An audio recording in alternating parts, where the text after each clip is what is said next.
নমস্কাৰ বন্ধুসকল, আপোনালোকক স্বাগতম জনাইছোঁ মোৰ ইউটিউব চেনেল ৰিজুমণি নাথলৈ। মানে এঠাইলৈ গৈছিলোঁ আমি, আহোঁতে ৰাতিয়ে হৈ গ'ল। এতিয়া ঘৰলৈ উভতি আছোঁ। ক'ত গৈছিলোঁ কৈছোঁ বাৰু আপোনালোকক।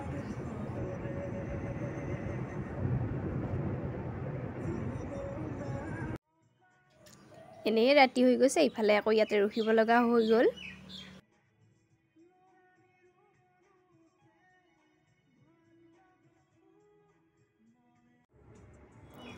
ৰাতিপুৱা 11টামান বজাত গৈছিলোঁ।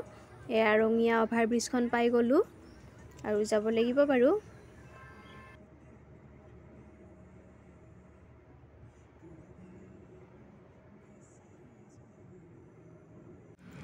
এয়া পাই গ'লোঁ মাহীহঁতৰ ঘৰ।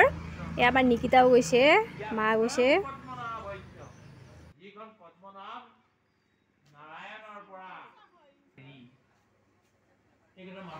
আজি মাহীহঁতৰ ঘৰলৈ মাহীহঁতৰ আমন্ত্ৰণ ৰক্ষা কৰি শান্তি সাধনা আশ্ৰমৰ প্ৰতিষ্ঠাপক হেমভাই ডাঙৰীয়া আহিছিল। তেখেতে অৱশ্যে সকলোকে বহুমূলীয়া ভাষণ শুনাই থৈ গ'ল। শংকৰদেৱ যেতিয়া যাওঁ যাওঁ হৈছে এই সংসাৰ এৰি, এইকেইটা মাধৱদেৱে বুজি পাইছে। কৃষ্ণ যোৱাৰ তৈয়াৰী কৰিছে, এইবোৰ অইনে বুজি পোৱা নাই, উদ্ধৱে বুজি পাইছে।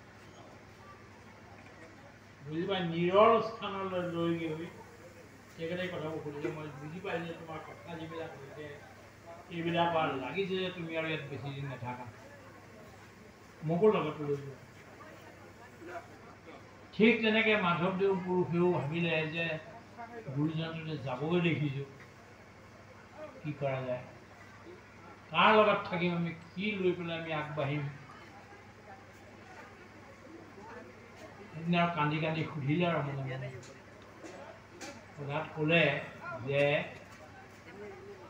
মাধৱ, মই যদিও যাম শৰীৰটোৰে যাম, কিন্তু মোৰ হৃদয়খন আৰু আত্মাত থাকিব দুটা বস্তু, কীৰ্তন দশম। এই দুটা